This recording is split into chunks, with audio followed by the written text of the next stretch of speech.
Hello community, I am here at the Classic Readers Lounge in Bosler, and we have a very special guest today. We have Emily Ott joining us today she's the Public Education Coordinator for Domestic Violence Services of Cumberland and Perry County.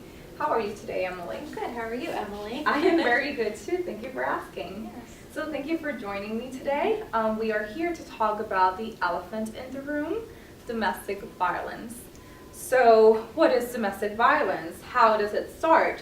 What can we do about it? These are some of the questions that we will be addressing today.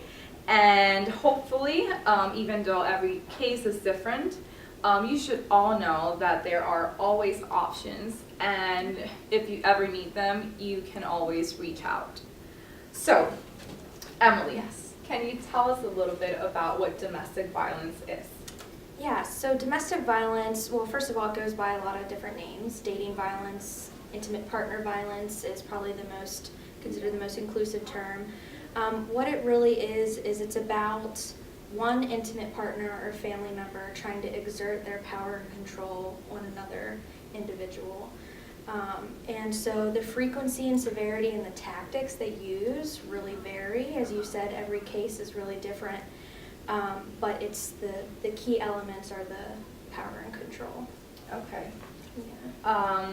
So what are some of the potential signs of that wanting that power and that control over the other? Yeah, there are a lot of signs or red flags, as we call them. They can range from physical and sexual, the physical abuse that can occur. There can also be other tactics, such as trying to control a person's resources, so limiting their access to financial means, limiting their access to family and friends and their support systems.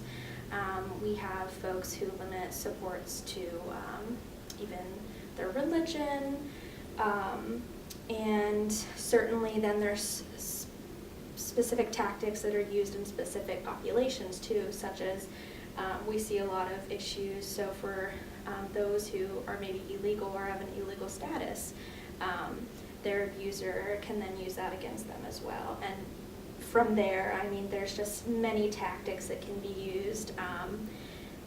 What I always like to say is it's the physical and sexual that tend to be the most obvious or visible. A lot of times people understand, yeah, that's not okay to hit someone, but it's the other tactics that people use that sometimes It's a little bit harder to catch on. Yeah, exactly. Does it get usually also like emotional and like Absolutely. psychological?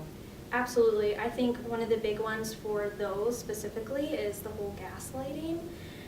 So making the victim feel like they're crazy for being upset about something, like, you're overreacting, or that never even happened, it was because you said this or you did that. Just kind of making them feel guilty or like they caused it in some way. Okay. Yeah, I would like to go back to that Okay. in just a few. Yeah. So how does it usually start? Is this something that maybe a person saw while they were growing up and it's like they just learned it? Or what's the beginning? How does it? Well, so there's a lot of things we could talk about with that. So yes, people do witness it when they're growing up. And that can normalize those behaviors. They may think, well, this is my example of a healthy relationship, thinking it's healthy or okay. Also, our society, our media, our music, we tend to have a lot of examples in life of unhealthy and abusive relationships. And again, thinking that it's not, there's also, so a lot of times the perpetrator is male. And so you also have to look at the fact that we live in a patriarchal society, and there's the use of male privilege in tactics of abuse as well. Think to the way a lot of us are brought up in society, the men are in charge, the man of the house, I make the decisions. Those kinds of mindsets can go into an unhealthy or abusive relationship. Those are really big red Yes. flags. Yes. That's just, they get dismissed. They do, absolutely. Yeah. Yeah. How prevalent is domestic violence around our community? Yes. So the numbers that I have for you are from this past fiscal year, because that's what we've calculated and have ready. So we took about 1,300 hotline calls, served close to that number, meaning they came in and actually received services from us. And I'm just giving you whole round numbers, it's not the exact number, but we helped with close to 400 protection from abuse orders. We sheltered 151 people, that's men and women and their children. And what other number am I missing? Close to 4,000 hours of counseling. All of our services are free and confidential, and we are located in a residential area of Carlisle, but obviously the exact location is confidential. And we know that in Pennsylvania, so PCADV, the Pennsylvania Coalition Against Domestic Violence, tracks these numbers as well statewide. And so we know that there were 117, and this is in 2017, there were 117 domestic violence related murders. And that reflects, I might get called out on misquoting, but I believe it was a 15% increase in the past decade of domestic violence related deaths. And it was a 37% increase of murders that were specifically where a gun was used. Oh, wow. Yeah. So this might just also, it just involves a whole It other does. bunch of things, not just Yeah. the patriarchy and that Oh, wanting sure. of possession itself. Absolutely. Absolutely. Because women are also perpetrators of domestic violence as well. So, Yeah. yeah. Wow. So how can a person identify that they are victims of domestic violence? Yeah, again, I think it'll vary for people. Anytime you're feeling unsafe in a relationship, anytime you feel like your physical safety is at risk. And also if you notice a lot of power difference between couple to couple, that sometimes can be a sign that there's not, that they don't have equal power, they don't have equal say in the relationship, maybe trust is lacking, and communication, other factors that go into a relationship.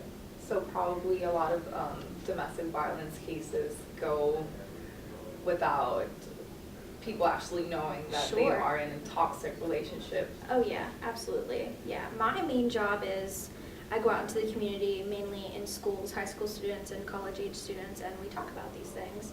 And my co-facilitator and I, we experience a lot of disclosures, and sometimes people, after going through one of our sessions, they're like, I had no idea that was considered unhealthy or not okay. I mean, I always, we've even had young men say, oh wow, like I didn't realize that could be so unhealthy, or that really my girlfriend's being abusive.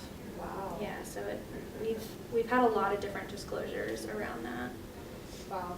Well, that's Yeah, especially with technology. Really?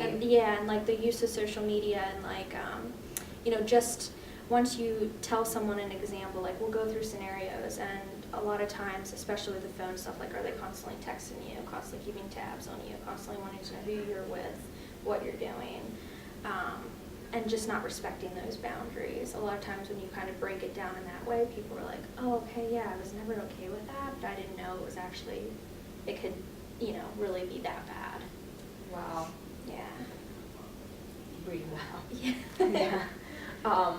So why do victims, after they have realized that they are victims of domestic violence, what makes them stay? Why do they stay? Well, and you can find this on the National Coalition Against Domestic Violence. I just want to give credit. I thought their little section where they had this really said it all.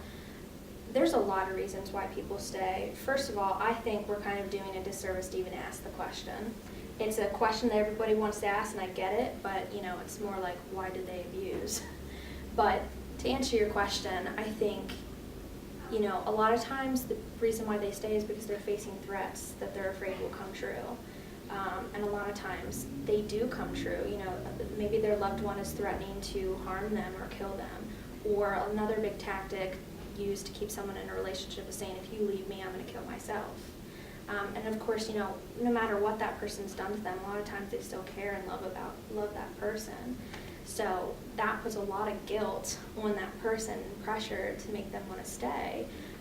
Kids are often used, you know, to say that I'm going to hurt or even kill the kids, pets. And the same thing with like financial means. Persons, victims / survivors, #1 predictor for whether or not they're going to be able to get out of the relationship, because I think that's another way to say it too. It's not that they necessarily want to stay, but it's financial means. What resources do they have? Are they able to get out and not end up homeless, or you know, any one of those scenarios? And are there resources that they There can? are, yes. Yes. Yes, we're one of them. So locally, we offer assistance to anybody in Cumberland and Perry counties. So we do have an emergency shelter. That's for folks who are trying to actively flee a dangerous situation. But all of our other services, counseling, we help with the protection from abuse orders or warning letters if people aren't ready to go that step and get involved in the criminal justice system. There's also the YWCA Rape Crisis Center for anything sexual assault or harassment related in that nature. There are a ton of local Options. resources and options. There are. Okay.